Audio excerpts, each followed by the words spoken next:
Back doctor Huma बुकाई साहिबा हमारे साथ मौजूद हैं। डॉक्टर साहिबा, जुमे को एक बहुत बड़ी बैठक होने जा रही है ईरान और अमेरिका के दरमियान जो मुज़ाकरात होने हैं। पाकिस्तान को भी मदऊ किया गया है। पाकिस्तान के साथ बाकी मिस्र, ओमान और यूएई के भी मंदूबीन मौजूद होंगे।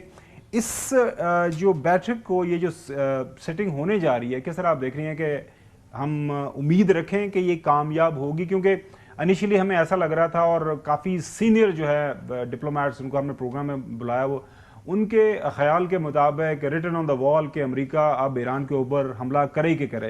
लेकिन ट्रंप इज़ ट्रंप, आपको पता है ट्रंप इज़ किसी भी टाइम कुछ भी कर सकता है। तो उम्मीद रखें कि मामला बेहतरी की तरफ जाएंगे, कोई हल निकल आएगा। देखिए जी, ये बात इंतहाई उम्मीद अफजा है। दोनों बातें मस्बत हैं। पहली सबसे बड़ी मस्बत बात यह है कि फाइनली सैनिटी और स्ट्रैटेजिक रिस्ट्रेन ने प्रिवेल किया है और हम निगोशिएटिंग टेबल पर आ गए, ईरान और अमेरिका। और उससे भी अच्छी बात है कि दोनों ने फ्लेक्सिबिलिटी का मुजाहरा किया है। अमान में चाहते थे अब ईरान, तो अमेरिका ने ये बात मानी है। और अमेरिका तकरीबन एक इम्प्लिसिट अंडरस्टैंडिंग चाहता था ईरान की तरफ से कि वो यूरेनियम इनरिचमेंट बंद करेगा। वहां पे उन्होंने कहा या तो हम फ्रीज कर देंगे और जो कुछ 400 यूनिट्स उनके पास एक्सट्रीम इनरिच्ड यूरेनियम है वो अमेरिका को भी दे देंगे। तो ये एक इम्प्लिसिट अंडरस्टैंडिंग है कि डायलॉग आगे बढ़ेगा। जो मेरे ख्याल में प्रॉब्लमैटिक बात है वो ये कि अगर अमेरिका अड़ा रिजीम चेंज पर, तो उसके लिए कोई रास्ता नहीं नजर आ रहा।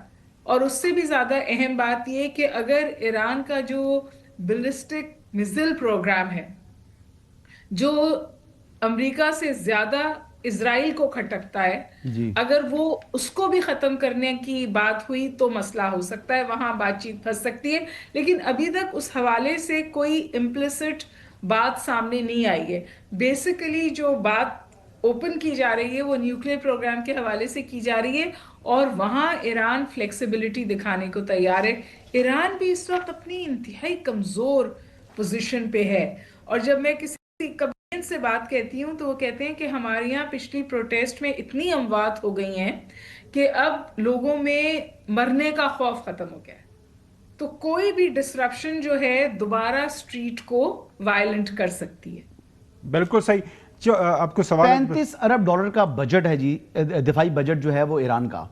तो अगर वो अपना न्यूक्लियर इनरिचमेंट प्रोग्राम, तो चलो एक मिनट के लिए कि वो फ्रीज कर सकते हैं, लेकिन जो बैलिस्टिक मिसाइल्स वगैरह बना रहे हैं, अगर ये भी खत्म कर दें तो वो 35 अरब डॉलर लगाएंगे किधर? और फिर उनके पास एयरफोर्स तो है ही नहीं। तो बात नहीं, क्वेश्चन ये है कि उनको अपना तहफ़्फ़ुज़ तो बनाना है ना जी, अपनी सिक्योरिटी तो रखनी है उन्होंने। तो ये फिर वो क्या वो मतलब करेगा जी डॉक्टर साहब?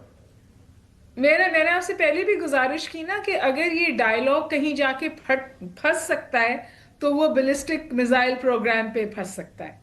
क्योंकि अगर ईरान उस पे गिव अप करता है तो ईरान वॉक ओवर देगा बहुत सारी पावर्स को। और देखिए, ढके छुपे बिहाइंड द सीन्स ये बात तक आ रही है कि इजराइल इन सम वेज इन्वॉल्व है हमारा सूबा बलूचिस्तान को कि अनरेस्ट का में हिस्सेदारी डाल के, ताकि वो ईरान को मजीद डिस्टेबलाइज कर सके। तो ये तकरीबन लोग जो इस वक्त खित्ते में सूरत हाल इमर्ज हो रही है, इसको द न्यू पावर गेम कह रहे हैं।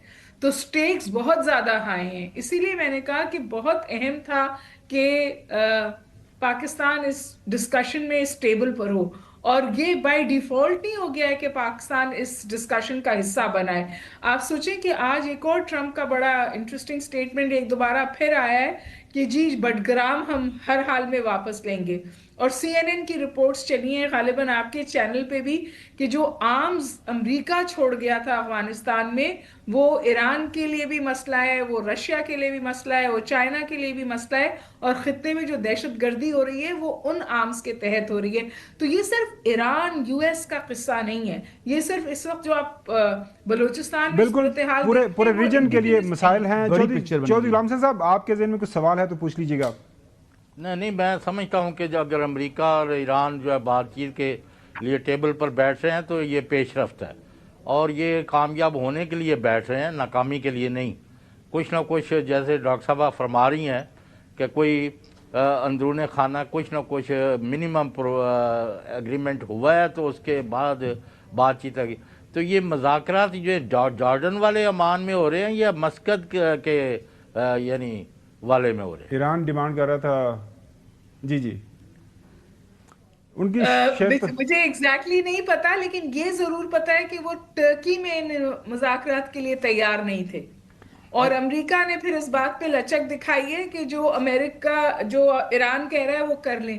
اور ایران نے ایک اور بہت انٹرسٹنگ بات کہی کہ ایران نے کب ہو رہا ہے، کون بیٹھ رہا ہے، میں نیگوسیشنز کا وقت ضائع نہ کریں. یہ جملہ ایران کی طرف سے آیا ہے. اور ابھی الجزیرہ نے رپورٹ کیا ہے کہ امریکہ یہ کہہ رہا ہے کہ ہم حتی الامکان کوشش کریں گے، آخر تک جائیں گے کہ کوئی اگریمنٹ ہو جائے. دیکھیے ایران بھی پہلے بہت وائلنٹ اور ڈیفائنٹ موڈ میں تھا. وہ کہتا تھا یہ جنگ پورے خطے کو اپنی لپیٹ میں لے گی. اور جو مڈل ایسٹرن کنٹریز ہیں ان کو پتا ہے کہ اگر وہ امریکہ کے بیسس پہ بھی حملہ کرتا ہے تو پھر ان کی کنٹریز ڈی اسٹیبلائز ہوتی ہیں. تو کوئی اس وقت ڈائریکٹ جنگ کے سمجھیے فیور میں نہیں ہے. اسرائیل میں بھی انگزائٹی ہے، اور ساؤتھ ایشیا سے آپ دیکھیں تو صرف پاکستان کو انوائٹ کیا گیا ہے.